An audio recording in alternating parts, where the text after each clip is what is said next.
Last week, the new Chancellor delivered a mini budget, which turned out not to be so mini at all. In fact, some of the things that they've announced have been monumental, really monumental, and it's been met with mixed reviews from the media. This video is going to go through why I think it wasn't such a bad budget, but I'm also going to highlight some things that are a red flag to me, having gone through the growth plan document, which I will link down below in the comments. But to start this off, I think it's important that we start off with the piece that has got the most amount of, I guess, questions and reaction, which is taxation. So, considering where we've come from, we've had COVID, furlough, we've just announced a £150 billion intervention to cap energy prices for households in the UK at £2,500 for the next 2 years. We are borrowing a lot of money. This money has to be paid back, will be paid back by us, the public, by taxation. So introducing tax cuts at this level is quite a bold move by the Chancellor, by the government, and a risky one at that. But let's start at the basics. For those of you who don't know how taxation basically works, this right here is a breakdown of all of the income tax brackets and the associated income tax that you pay depending on where you are in this bracket. So everybody gets a personal allowance of 12,570. You pay zero on this amount of money here. So it means that your first £12,570 is completely tax free. The next bracket is a basic rate bracket, which means that if you are earning over 12,571 or earning from 12,571 all the way up to 50,270 in a year, you're going to pay 20% in tax. The majority of the population sit within this tax bracket right here. The next one is a higher rate. So within higher rate, you're earning over £50,271 all the way up to £150,000. You're paying 40% tax at this rate. There is one above this, which is the additional rate tax threshold, and that is if you are earning over £150,000 a year. That is taxed at 45%, and contentiously, this is the one that the government is basically axed completely. It's absolutely crazy. Now, the reaction from the media and from most of the general public is a just one. Well, it basically means that you're putting more money into the pockets of people who are earning extremely well in society. If you're earning over 100,000, 300,000, 400,000 pounds a year, the maximum tax you're going to pay is 40% tax. If I were to be a conspiracy theorist and I guess a bit cynical, I would suggest that a lot of politicians fall within this bracket right here, which is why it's been met with such, I guess, contention and contempt, really. People don't like this idea whatsoever. The idea with this is that because wealthy people tend to have more disposable income by reducing their tax, they will spend that money in the economy, which then boosts spending and massages our output, money in circulation being spent. You're able to then spread the wealth amongst the population. Again, being cynical and being someone who has worked with wealthy people before as a financial advisor, wealthy people tend to invest a lot of money. So the fear here is, well, you're going to tax them a lot less. They're not necessarily going to spend that money. They're going to go buy stocks. They're going to go buy property. They're going to go and buy assets, not necessarily spend the money in the economy.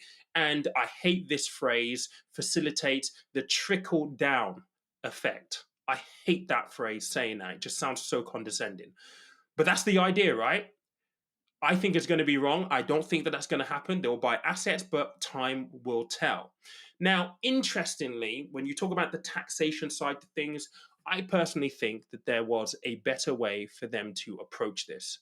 And the best thing that they could have done, if they really wanted to help people on lower incomes. So again, bearing in mind where we are right now, we've had cost of living crisis, we've had interest rates creep up. People are really feeling the squeeze. Yes, we've just had an intervention for £150 billion to cap energy prices, but energy prices have already gone up.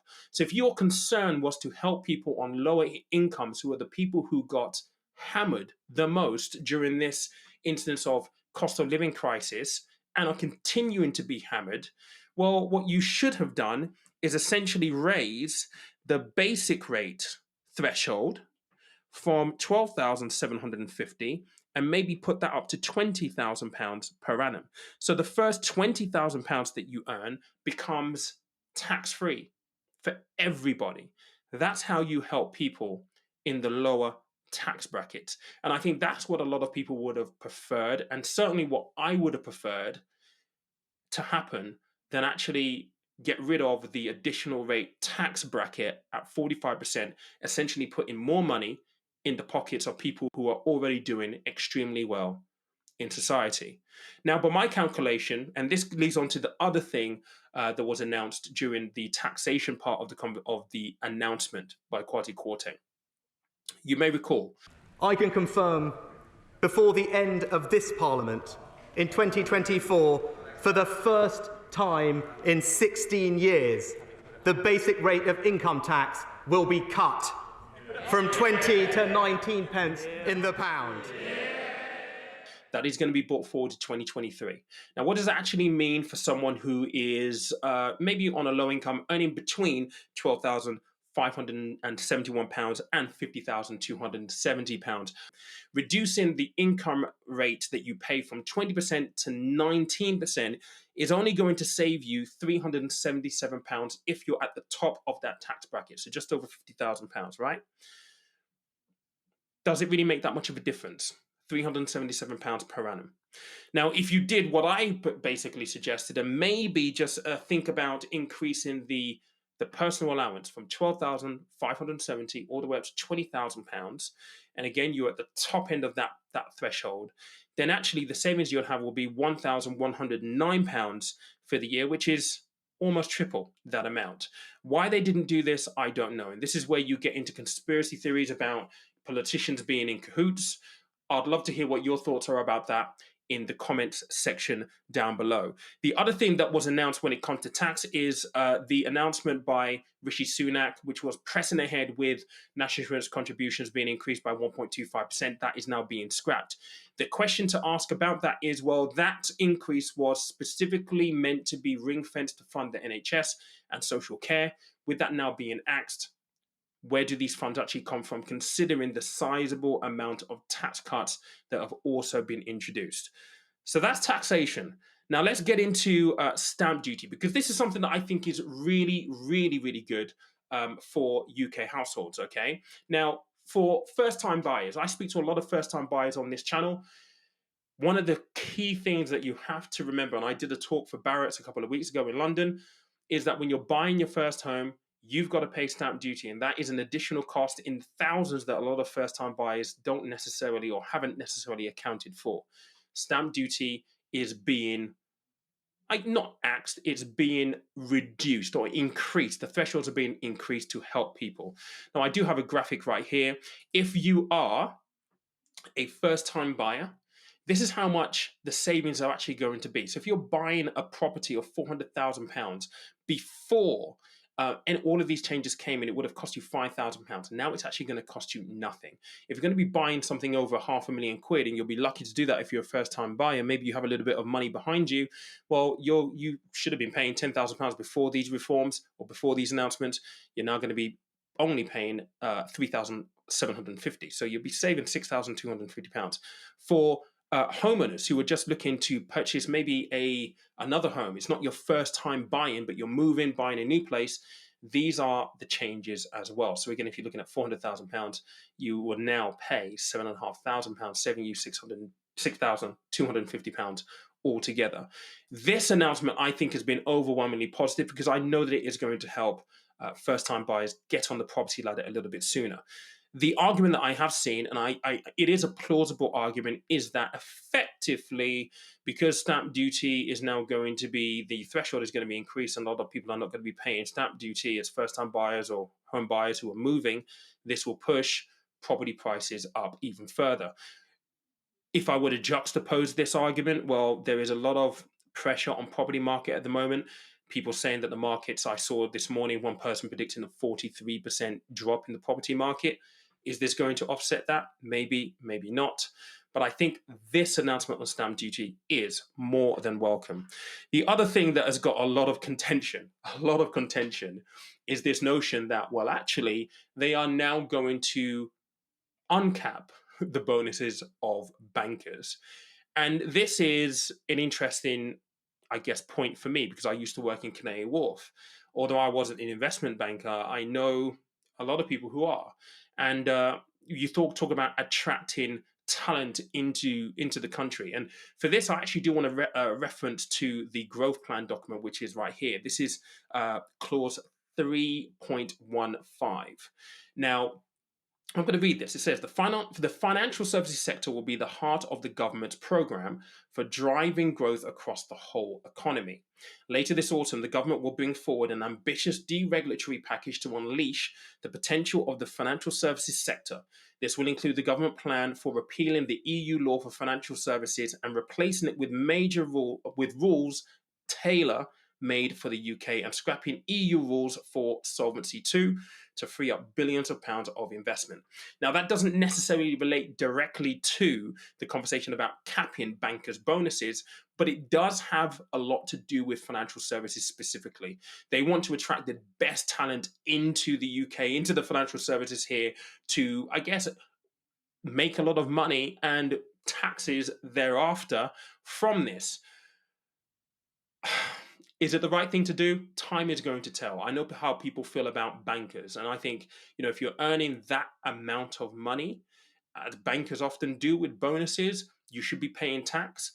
So not only are they uncapping the bonuses that they can actually earn, they've also taken away the additional rate tax threshold of 45%, which means they can earn even more, pay even less tax than they were previously. But this clause and this particular phrase in this clause in this growth um, document, which I will link to down below, is very concerning for me. So it talks about scrapping EU law rules for Solvency II. Now, Solvency II was a measure that was brought in to protect and make sure that banks, institutions, investment houses had enough money set aside so that if anything like 2007, 2008 were to happen ever again, they had enough capital reserves in the background to prop them up. Call it an insurance policy. So let's just say, you had £1 billion in debt or liabilities. You need to have an amount, an equal amount or a proportionate amount to that £1 billion to give you coverage. That's what they're addressing there. Massive, massive red flag for me. They do have some really, really good announcements around lower investment zones for business. Again, on this document, right down to the bottom of this, it actually shows the areas that they're actually thinking of working with, councils that they're looking to work with in regards to these low investment zones. Really, really good incentives for businesses who want to grow, who want to throw money into their business and grow the business moving forward. Those incentives are all positive and do indeed align with this objective of growth. And in this document, they talk about how the UK has been lagging behind for the last good number of years, really, against the likes of France and Germany. Germany is obviously the biggest economy in Europe. They are kind of a benchmark, but we are lagging behind. And this, I think, will go a long way to actually help. The other thing that I also wrote down here is corporation tax. The corporation tax, which is a tax that limited companies, will pay on profits, that was rumored to be increasing to 25% in the future. That has been scrapped. It's going to be kept at 19%. Again, this is conducive to businesses who honestly have been hard hit during the pandemic and need all the help that they can get. IR35 for self-employed or for freelancers. IR35 has been one of those ones where it's been, I know a lot of freelancers and self-employed people. It's been one of those things where they've had to change their model altogether, and a lot of companies didn't want to work with freelancers and contractors because they know that potentially it was going to mean that they had to pay more in tax. With that being abolished, is going to help that a little bit more. It's going to certainly help contractors who work for them on their own and freelancers who work on their own as well.